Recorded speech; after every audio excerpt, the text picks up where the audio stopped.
Bismillahirrahmanirrahim. Assalamualaikum warahmatullahi wabarakatuh. Halo pemuda, saya Manggana, Ketua Karang Taruna Jawa Barat. Ketemu lagi di podcast Seri Kepemudaan.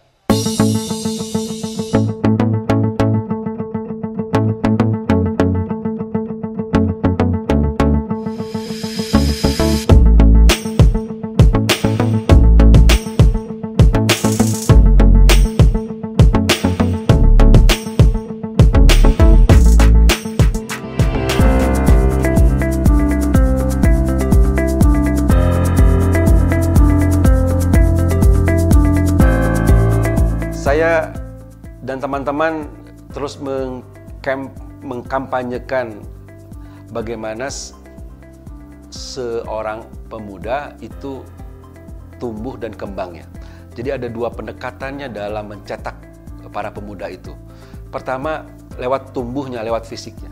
Kedua, lewat kembangnya, lewat psikologisnya. Nah, masalahnya pertumbuhan fisik ini kan terbatas ruangnya. Paling 20 tahun selesai dia. Tapi pertumbuhan psikologis ini unlimited. Nah, fokuskan sekarang mulai kepada pertumbuhan psikologisnya. Karena orang itu bisa hebat, orang itu bisa sukses, orang itu bisa beradaptasi karena memang secara psikologi dirinya itu memang hebat. Nah, itu yang menjadi tugas-tugas para ayah, para ibu, para bunda, bagaimana mencetak itu di dalam keluarga. Sehingga kita berharap gini, kalau sekarang kemiskinan itu dianggap tinggi, sebetulnya ke depan itu kemiskinan itu harus bisa selesai lewat pemudanya berdaya. Jadi kita putuskan rantai kemiskinan itu lewat bagaimana memberdayakan pemuda yang diawali dengan mencetak mereka karakternya di rumah lewat ayah, lewat ibunya.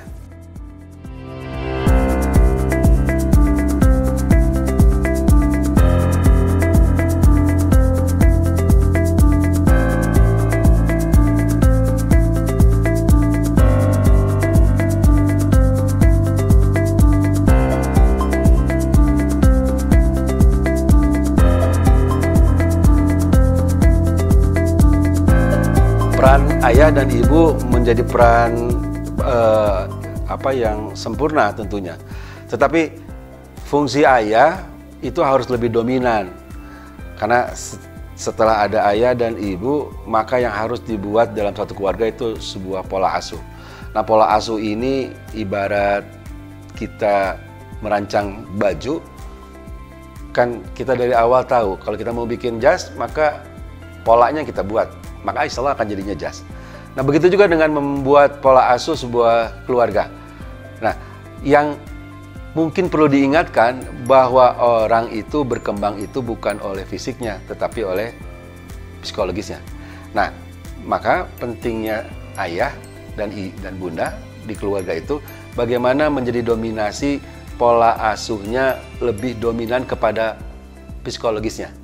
Karena kan kita kenal ada tumbuh, ada kembangnya. Nah, kembangnya ini yang menjadi psikologisnya.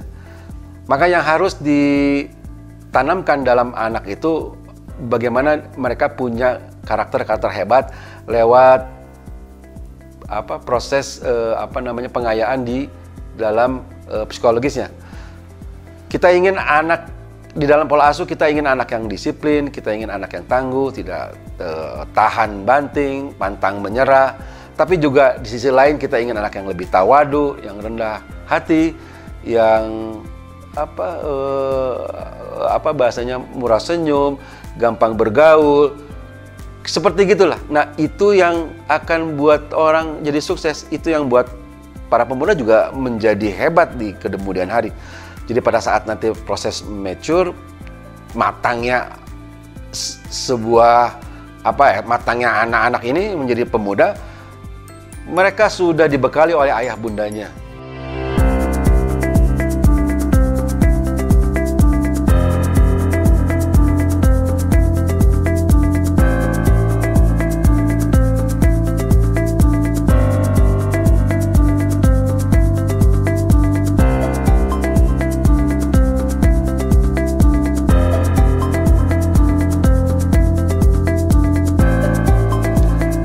ayah menjadi peran hebat di sini karena ayah adalah pelatih untuk kita, untuk anak-anaknya. Jadi Allah sudah menitipkan anak ini kepada ayah dan ibu, dan Allah sudah menitipkan ini ayah sebagai pelatihnya untuk mereka. Jadilah pelatih yang hebat, seperti layaknya kita melihat di dalam acara pertandingan sepak bola, di mana posisi pelatih, di mana posisi pemain. Anak-anak menjadi pemainnya, ayah menjadi pelatihnya. Maka beri ruang besar, pahami anaknya secara utuh, sehingga dalam dunia yang kita ilustrasikan itu dia sedang main bola, peran ayahnya menjadi penting. Kita memberi instruksi, kita melatih skillnya dia, kita memberi strategi bagaimana mengisi hidupnya lebih baik. Itu tugas ayah dalam kehidupan mencetak pemuda yang hebat.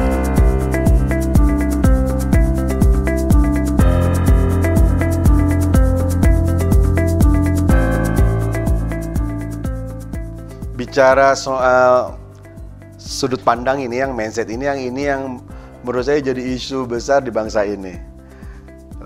Kedepan memang tugas kita ini membangun psikologis orang lewat menanamkan mindset-mindset yang hebat. Kan orang bisa melihat desa itu punya banyak potensi. Bagi teman-teman kota yang sudah mindsetnya bagus, begitu dia datang ke desa, dia lihat itu semuanya uang gitu. Tapi buat teman-teman desa yang masa proses menjadi pemudanya tidak pernah diajarkan bahwa ini punya potensi hebat, desa melihat peluang yang begitu besar gitu, maka itu menjadi kendala. Nah, ini yang menurut saya harus mulai dibangun oleh pemerintah. Bagaimana sosialisasinya kepada penduduk di desa, terutama keluarga-keluarga di desa, dalam mencetak anak-anak ini ke depan. Jadi bahasanya gini, di dunia era digital sekarang, apalagi di Jawa Barat nih, yang menurut saya relatif sudah proses digitalnya sudah hampir keseluruhan desa. Ini peluang untuk teman-teman tetap tinggal di desa, tapi coba membangun bisnisnya yang hebat, sehingga bisnisnya bisa mendunia.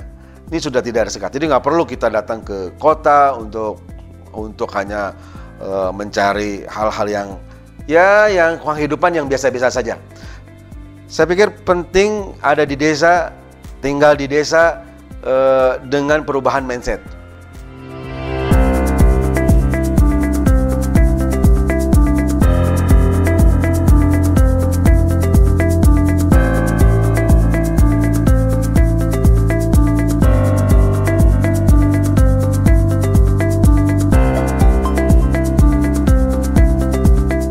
Sudah saatnya kita, para orang tua, para ayah, para pemimpin, memberikan ruang besar terhadap pemuda. Ada proses pelatihan karakter, penanaman karakter lewat orang tua, tapi juga ada proses menyiapkan bagaimana mereka akan dilatih oleh kita menjadi leader ke depan. Jadi sudah beri aja ruang besar terhadap mereka. Ada BUMDes di sana, ada ada kewilayahan lewat RW, lewat RT yang harus dilibatkan utuh di pemerintah. Ada masjid yang harus diberdayakan pemudanya, beri ruang besar terhadap mereka. Jadi proses pemberian ruang besar terhadap mereka yang penting. Ada kebijakan yang dari pemerintah fokus terhadap bagaimana mereka agar tetap tinggal di desa. Itu yang penting menurut saya. Jadi selama ini nggak kita mulai kerjakan, selama para orang tua juga tidak memberi kepercayaan penuh, selama para pemimpin juga enggan untuk memberikan ruang besar terhadap kita para pemuda, maka selama ini proses mencapai perubahan di bangsa ini, apalagi kita masuk ke proses bonus demografi, ini akan menjadi menyulitkan. Kalau ini dibiarkan, maka akan banyak yang ditanggung oleh pemerintah.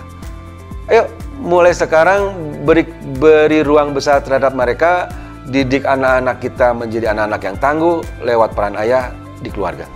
Ini yang menurut saya harus mulai dirubah semua paradigmanya. Jadi peran orang tua jadi penting di sini.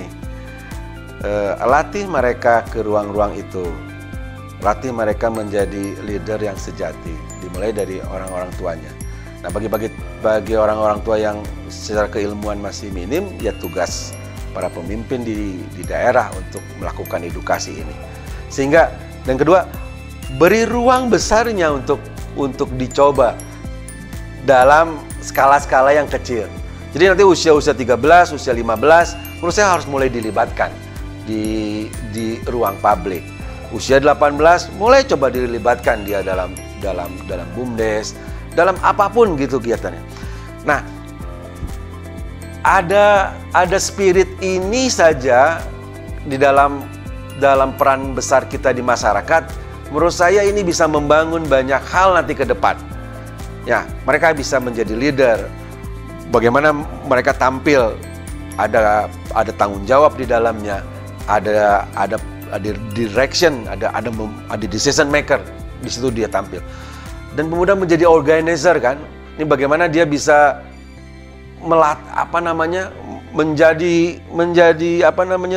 membantu memenuhi kebutuhan keluarga.